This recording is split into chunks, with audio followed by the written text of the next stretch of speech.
大家好，1号台风马勒卡正在加速向西北移动，在过去24小时内呢，维持着热带风暴的强度。现在马勒卡大概位于菲律宾东部大概1900公里的洋面上。马勒卡呢，将于未来48小时呢，沿着副热带高压呢，向西南部向西北移动。其后呢，马勒卡逐渐移至副高的弱点将于48小时后呢，北转并减速沿着这个高压脊的西部呢，逐渐转向。那马拉卡的这个强度在过去24小时内呢，增强并不大它的中心呢还没有收紧，没有台风眼。马拉卡转向前可能受惠于较低的垂直风切变和较松散的这个高空辐散它的数值模式预报呢，风暴呢将会加快加强有意思的是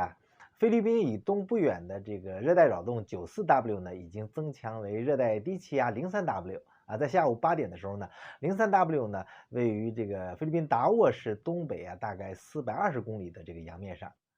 那去年我们的节目就讲过多次的这个藤原效应就是双台风效应。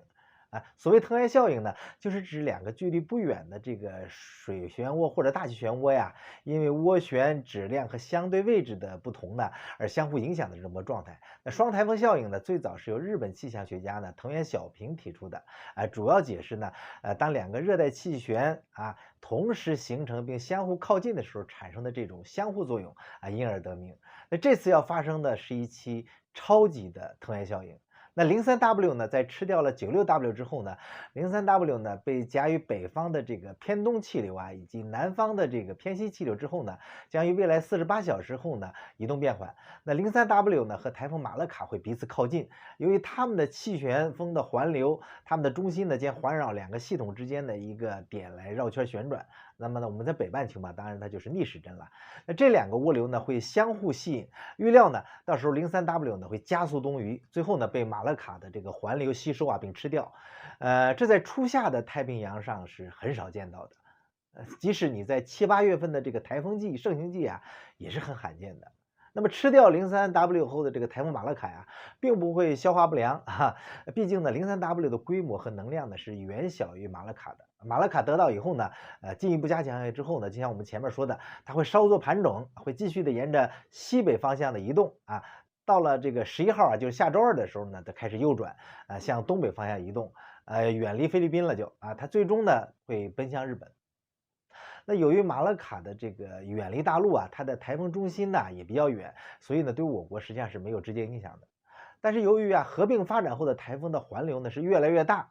它将吸引南下的冷空气呢深度南下，并在沿海的时候呢会刮起大风。所以从下周二开始整个大陆东部呢将开始逐渐降温，最终会降温5到10度并将呢这个持续到下周周末。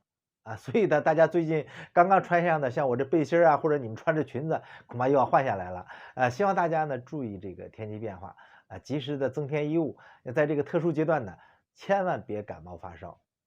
那好的，关于这一轮这个超级双台风效应还有这个降温的情况呢，和大家聊到这儿。谢谢您的超级推荐点赞和关注咱们再会。